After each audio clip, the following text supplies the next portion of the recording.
Hello one, this is C Jyoti Garg.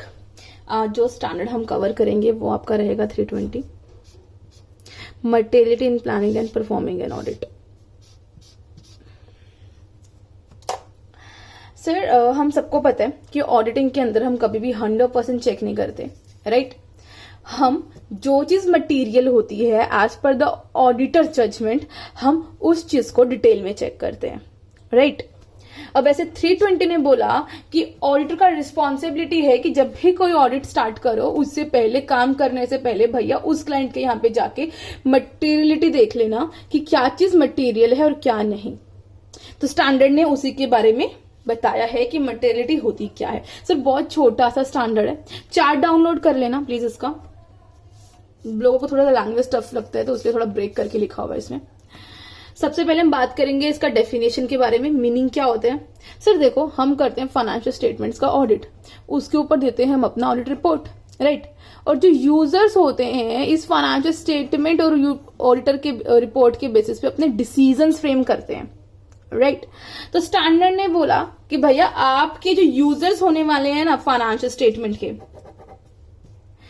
उनके decision को जो इफेक्ट करने का पावर रखती है मिस स्टेटमेंट्स, जो मिस स्टेटमेंट्स आपके यूजर्स के लिए इंपॉर्टेंट होगी वही चीज आपके लिए इंपॉर्टेंट होगी। Simple, right? तो सर ऐसा कोई भी मिस स्टेटमेंट, अगर कोई मिस स्टेटमेंट मेरे यूजर्स को डिसीजन को इफेक्ट करने का पावर रखती है तो वो चीज आपके लिए इंपॉर्टेंट होगी, वो चीज आपके लिए मटीरियल होगी। सर यहाँ पे ध्यान देने वाली दो चीजें हैं। पहली चीज, यूजली लोगों को लगता है कि जब भी हम मटेरियलिटी लेवल डिसाइड करते हैं तो हम अमाउंट के बेसिस पे करते हैं। ऐसा नहीं है। कुछ ट्रांजैक्शंस को सर हम अमाउंट के बेसिस पे मटेरियल हो जाती है हमारे लिए, और कुछ ट्रांजैक्शंस उनके नेचर की वजह से हो जाती है। For example sir, related party transaction हो सकता है। आपने बोला 10,000 से ऊपर वाला हर चीज इंपॉर्टेंट है। कोई रिलेटेड पार्टी के साथ ट्रांजैक्शन थी जो सिर्फ 6,000 की थी, ऑल्दो वो अमाउंट की वजह से मटेरियल नहीं है, लेकिन सर रिलेटेड पार्टी की ट्रांजैक्शन और रिस्की होती है तो हम इसको डिटेल में चेक करते हैं, ठीक है? तो मटेरियलिटी बेसिकली दो लेवल पे डिसाइड किया जाता है, कुछ ट्रांजैक्शंस को अमाउंट के बेसिस पे और कुछ ट्रांजैक्शंस को उनकी नेचर के बेसिस पे। बात समझ में आई? दूसरी एक और चीज सर, जब भी ऑडिटर मटेरियल की स्टडी करेगा तो वो हमेशा दो लेवल पे करेगा। पहली चीज इंडिविजुअल लेवल पे, दूसरा as a whole aggregate level पे। समझ पा रहे हो? सर हो सकता है मैंने बोला 10,000 से ऊपर वाली चीज मटेरियल है, मैंने परचेज की एक एंट्री चेक करी, सर एक एंट्री के अंदर 1,000 रुपए का डिफरेंस था, वो चीज इंडिविजुअली इंपॉर्टेंट नहीं है। लेकिन सर अगर परचेज के सारे मिस स्टेटमेंट्स आइडेंटिफाई कर लिया, वो हो सकता है कि सर 10,000 से ऊपर हो, है ना? तो स्टैंडर्ड ने बोला सर जब भी स्टडी करो मिस स्टेटमेंट का तो दो बेसिस पे करना, इंडिविजुअली और एग्रीगेट। हो सकता है कोई मिस स्टेटमेंट इंडिविजुअल लेवल पे मटेरियल नहीं थी लेकिन एग्रीगेट पे हो जाए। बात समझ पाए? तो सर स्टैंडर्ड ने बोला जब भी आप ऑडिट करो, ऑडिटर का रिस्पॉन्सिबिलिटी है कि आप लेवल सेट कर लोगे जिसको हम बोलते हैं मटेरियलिटी लेवल। लेट्स सपोज हमने कर लिया सर 10,000 के, 10,000 से ऊपर जितनी भी ट्रांजैक्शंस होंगी 10,000 से ऊपर वाली अमाउंट के लिए वो हमारे लिए मटेरियल होगी। स्टैंडर्ड ने एक और टर्म के बारे में बात करा, एक और टर्मोलॉजी हमने 320 में पढ़ी जो है परफॉर्मेंस मटेरियलिटी। सर स्टैंडर्ड ने बोला एक तो मटेरियल लेवल डिसाइड करना, एक और लेवल डिसाइड करना जिसके लिए हम वर्ड यूज करते हैं सर परफॉर्मेंस मटेरियलिटी। एक अमाउंट ऑडिटर एक और अमाउंट सेट करेगा जो कम होगा लेस देन मटेरियलिटी से। सर स्टैंडर्ड ने बोला जैसे नाम से पता चल रहा है परफॉर्मेंस, कि भैया वैसे तो एक लेवल डिसाइड कर लेना कि हाँ इससे ऊपर वाला आपके लिए मटेरियल है, लेकिन जब भी ऑडिट परफॉर्म करो ना, ऑडिट प्रोसीजर्स करो, तो एक काम करना थोड़े कम से ही स्टार्ट करना, एक मार्जिन लेके चलना। सर लेट्स सपोज हमने डिसाइड कर लिया 8,000, तो इसका मतलब क्या होगा सर, आपका 10,000 वाला ट्रांजैक्शन तो चेक होगा ही होगा, लेकिन स्टैंडर्ड ने बोला लेकिन जब भी काम करना स्टार्ट करो तो उससे थोड़े कम से ही चालू कर देना। Amount set by the auditor less than materiality. वैसे तो 10,000 से ऊपर वाला इंपॉर्टेंट था, लेकिन एक और लेवल सेट करना जिसको हम बोलेंगे परफॉर्मेंस मटेरियलिटी, जो कि कम रहेगा मटेरियलिटी से, सो डेट कोई भी मिस स्टेटमेंट जो मे बी एग्रीगेटली इंपॉर्टेंट हो जाती एज ए होल, वो मिस ना हो जाए। बात समझ में आई? तो आप 2 लेवल सेट करोगे एज पर जैसे 320, एक मटेरियल लेवल कि इसके ऊपर वाले इंपॉर्टेंट है, लेकिन जब भी काम करोगे तो उसे कम से ही करना स्टार्ट कर देना, ताकि कोई भी मिस स्टेटमेंट्स का जो एग्रीगेटली मटेरियल हो फाइनेंशियल लेवल पे वो मिस ना हो जाए। ठीक है, तो आप 2 लेवल सेट करोगे, एक मटेरियल लेवल, एक परफॉर्मेंस लेवल। बात समझ में आई? अब सर हम इतनी देर से बोल रहे हैं कि मटेरियल लेवल सेट करोगे, मटेरियलिटी लेवल सेट करोगे, ये सेट किस तरीके से करोगे? तो सर स्टैंडर्ड ने एक मेथड के बारे में बात करी है, जिस मेथड का यूज करके आप मटेरियलिटी लेवल को डिसाइड कर सकते हो, वो है आपका बेंचमार्क। ठीक है, a method use to determine the materiality level. बात समझ में आई? अब सर बेंचमार्क किस तरीके से काम करता है?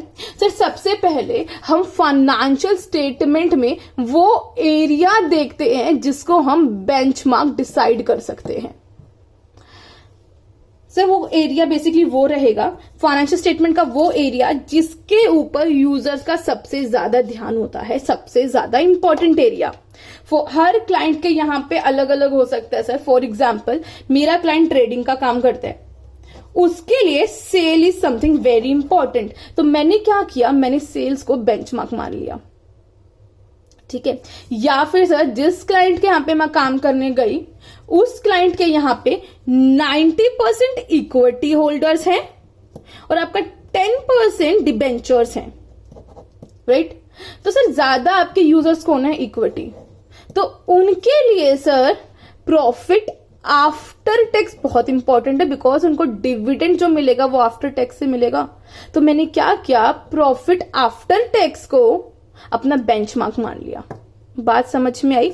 तो स्टैंडर्ड ने बोला अंडर बेंचमार्क टेक्निक हम क्या करेंगे, हम सबसे पहले जो आपके यूजर्स के लिए इंपॉर्टेंट है उसके बेसिस पे एक एरिया को, फाइनेंशियल स्टेटमेंट के एक एरिया को बेंचमार्क बना लेंगे। लेट्स सपोज मैंने सर सेल्स को बना लिया। मान लीजिए तो सर हमारे क्लाइंट का टोटल सेल कितना है, 10 लाख पूरे साल में। तो इसके अंदर हम क्या करते हैं, हम बेंचमार्क के ऊपर एक परसेंटेज लगाते हैं। ये परसेंटेज जो रहेगा सर, ये डिपेंड करेगा ऑडिटर की जजमेंट पे कि उसे कितना लगाना है। आपको एक्सपीरियंस के बेसिस पे पता चल जाता है कि सर आपको कितना परसेंटेज लगाना है। लेट्स सपोज मैंने बोला सर 1%। तो अंडर बेंचमार्क हम क्या करते हैं, हम एक बेंचमार्क डिसाइड करते हैं, उसके ऊपर एक परसेंटेज लगाते हैं। मैंने बोला सर मेरे क्लाइंट के यहाँ पे सेल इंपॉर्टेंट है जो था का 10 लाख, मैंने उसके ऊपर से एक परसेंटेज लगाया सर 1%, मतलब 1 लाख। तो मैंने बोला सर इस क्लाइंट के यहाँ पे जो 1 लाख से ऊपर वाला मिस स्टेटमेंट होगा या 1 लाख से ऊपर वाली एंट्रीज होंगी वो मेरे लिए मटेरियल होगी। बात समझ में आई? तो हम बेंचमार्क में क्या करते हैं, यूजर्स के अटेंशन के बेसिस पे कि यूजर्स के लिए क्या इंपॉर्टेंट है, उसके बेसिस पे हम फाइनेंशियल स्टेटमेंट के अंदर से एक एरिया आइडेंटिफाई कर लेते हैं। For example sir manufacturing company के लिए उनकी फिक्स एसेट्स बहुत इंपॉर्टेंट होती हैं, राइट? अगर कोई क्लाइंट सर डेबिट क्रेडिट पे काम करता है, अपनी सारी सेल सर वो उधार पे करता है, तो उसके लिए सर उसके डेटर्स बहुत इंपॉर्टेंट रहेंगे, बिकॉज अगर उन्होंने डिफॉल्ट कर दिया तो आपका बिजनेस प्रॉब्लम करेगा लॉन्ग टर्म में। तो एज पर योर जजमेंट जो आपको लगता है कि यूजर्स के लिए इंपॉर्टेंट होगा, उस एरिया को बेंचमार्क बनाना, उसके ऊपर अपनी प्रोफेशनल जजमेंट के अकॉर्डिंग परसेंटेज लगाना, तो आपके पास आ जाएगा सर मटीरियलिटी। इसके बेसिस पे आप डिटेल में चेक करना। तो बेंचमार्क क्या है सर, मटीरियलिटी आइडेंटिफाई करने का एक मेथड, राइट? अब सर इसके अंदर से क्वेश्चन बनते हैं सर, ये है जिसके ऊपर से शॉर्ट नोट बहुत आते हैं। एक तो परफॉर्मेंस मटीरियलिटी, एक बेंचमार्क, बहुत इंपॉर्टेंट है। मतलब ऐसे 320 एक्चुअली शॉर्ट नोट्स के लिए इंपॉर्टेंट है, इसके ऊपर केस स्टडी ऐसे नहीं बनती। तो सर हम स्टैंडर्ड ने बोला एक मटीरियलिटी लेवल डिसाइड करना, बिकॉज उससे ऊपर वाली हर चीज आपके हर मिसस्टेटमेंट में इंपॉर्टेंट रहेगी, लेकिन काम करने के लिए उससे भी कम लेवल डिसाइड करना, ताकि कोई चांस ही ना बचे मिसस्टेटमेंट्स ना आइडेंटिफाई होने का। और इसको आइडेंटिफाई करने का मेथड क्या है सर, बेंचमार्क। मटीरियलिटी को डिसाइड करने का मेथड क्या है सर, बेंचमार्क, जिसके अंदर हम यूजर्स की अटेंशन के बेसिस पे एक आइटम को बेंचमार्क बना लेते हैं और उसके ऊपर एक परसेंटेज लगाते हैं जो हमें क्या डिटरमाइन करके देता है, मटीरियलिटी। ठीक है। अब सर कौन कौन से फैक्टर है जब भी आप बेंचमार्क डिसाइड करोगे जो आपके जजमेंट को इफेक्ट करेगा? पहला, फाइनेंशियल स्टेटमेंट्स के element, assets, liability, income, expense, आपके यूजर्स का अटेंशन कहां रहेगा, this is something very important, ठीक है। Nature of the entity, trading है, सर्विस प्रोवाइड करती है, लाइफ साइकिल कि सर हम अभी ग्रूम एज में है या फिर हमारा बिजनेस अभी पीक पे है या डिक्लाइन पे है, ओनरशिप स्ट्रक्चर्स कि हमारे बेसिक यूजर्स कौन होने वाले हैं, डेटर्स या इक्विटी, वोलेटिलिटी। सर जब भी बेंचमार्क लोगे तो इसमें दो चीज याद रखना। पहली चीज, कभी भी ऐसा जिसके अंदर चेंजेस बहुत जल्दी आ जाते हैं उस एरिया को कभी भी बेंचमार्क मत लेना, जितना सर्टेन ले सको उतना सर्टेन बेंचमार्क लेना। दूसरी चीज, यूज नॉर्मलाइज बेंचमार्क। इसका क्या मतलब है सर? सर मान लीजिए मैंने प्रॉफिट को अपना बेंचमार्क माना है तो इसको पहले नॉर्मल कर लेना। नॉर्मल से मेरा मतलब है सर अगर कोई अबनॉर्मल आइटम है, फॉर एग्जांपल इस साल कोई प्रॉपर्टी सेल की था, उसका प्रॉफिट भी इसके अंदर ऐड है, तो हर साल तो होगा नहीं, तो बेंचमार्क हमेशा नॉर्मल लेना। अगर कोई अबनॉर्मल आइटम है उस एरिया के अंदर तो उसको निकाल देना, उसको पहले नलिफाई कर देना उसके इफेक्ट को। बात समझ में आई? आपके क्या क्या बेंचमार्क हो सकते हैं sir? Profit before tax in case मुझे डेटर्स के पॉइंट ऑफ व्यू से बनाना है, टोटल रिवेन्यू जैसे हमने यहां पे लिया था sir sales, gross profit, total expense etcetera, fix assets, current assets, ठीक है। बात समझ में आई? तो सर हमने अभी तक क्या पढ़ा? हमने पढ़ा आपकी रिस्पॉन्सिबिलिटी है कि मटेरियलिटी लेवल को डिसाइड करना। यहाँ पे स्टैंडर्ड ने उसका डेफिनेशन दिया है, स्टैंडर्ड ने एक और क्लैरिफिकेशन दिया है। अगर क्लाइंट के यहाँ पे जाके उसका एफआरएफ देख लेना, अगर उसने कुछ स्पेसिफिकली बताया तो उसको बेंचमार्क ले लेना और उसको मटेरियलिटी ले लेना, ठीक है। उसने बोला एक परफॉर्मेंस मटेरियलिटी लेवल को डिसाइड करोगे कि वैसे तो 10,000 इंपॉर्टेंट है लेकिन जब भी काम करो तो थोड़ा ज्यादा कर लेना ताकि कोई चांस ही ना बचे मिसस्टेटमेंट्स ना आइडेंटिफाई होने का। बेंचमार्क एक मेथड है जिसके बेसिस पे आप मटेरियलिटी को डिसाइड करते हो। बात समझ में?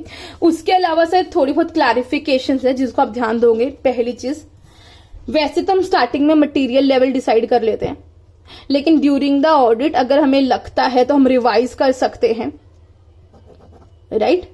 जब भी मटेरियल लेवल डिसाइड होगा परफॉर्मेंस मटेरियलिटी अपने आप हो जाएगा, बिकॉज हम इसी के बेसिस पे परफॉर्मेंस मटेरियलिटी डिसाइड करते हैं। दूसरी चीज, वैसे तो यूजुअली हम पूरी फाइनेंशियल स्टेटमेंट के लिए एक ही बेंच मटेरियलिटी लेवल को डिसाइड करते हैं, लाइक 10,000, लेकिन स्टैंडर्ड ने बोला है कोई ट्रांजैक्शन है तुम्हें उसके बेसिस पर लगे कि नहीं सर इसके लिए कोई डिफरेंट चेक करना है, हर ट्रांजैक्शन में 10,000 से ऊपर का चेक करूंगा, लेकिन ये वाली आइटम थोड़ी क्रिटिकल है, फॉर एग्जांपल सर डेटर्स। मैंने बोला वैसे तो मैं पूरी फाइनेंशियल स्टेटमेंट में जो चीज 10,000 से ऊपर है वो मटेरियल है, लेकिन डेटर थोड़े ज्यादा मटेरियल है, तो उसके लिए मैंने क्या किया, मटेरियलिटी लेवल सेट कर दिया सर 5,000 से ऊपर वाला भी मटेरियल है। तो आप किसी पर्टिकुलर ट्रांजैक्शन के लिए, सर्टेन ट्रांजैक्शंस के लिए अलग मटेरियलिटी लेवल को डिसाइड कर सकते हो, कोई प्रॉब्लम नहीं है। उसके अलावा सर एक और चीज याद रखना, इसके ऊपर थोड़ा कंफ्यूजन रहता है, relationship between the audit risk and materiality. Sir there is a inverse relationship risk के बीच में और मटेरियलिटी के बेसिस पे। क्यों सर? जो चीज मटेरियल होती है ना उसको हम डिटेल में चेक करते हैं, और जितना डिटेल में आप कोई भी चीज चेक करते जाओगे ना उसका ऑडिट रिस्क उतना कम होता जाएगा। तो जो चीज जितनी मटेरियल होगी उतनी डिटेल में होगी चेक, तो जैसे जैसे आपको चेकिंग बढ़ता जाएगा आपका ऑडिट रिस्क कम होता जाएगा। इसीलिए बोला जाता है मटेरियलिटी और ऑडिट रिस्क के बीच में इनवर्स रिलेशनशिप होता है, बिकॉज जितनी भी मटेरियल आइटम होती है उनको हम डिटेल में चेक करते हैं तो उसके पार्ट का ऑडिट रिस्क कम हो जाता है। बात समझ में आई? ये था आपका स्टैंडर्ड सर 320।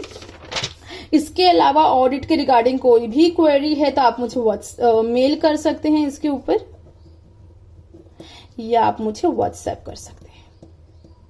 चलिए, all the best, bye bye, take care.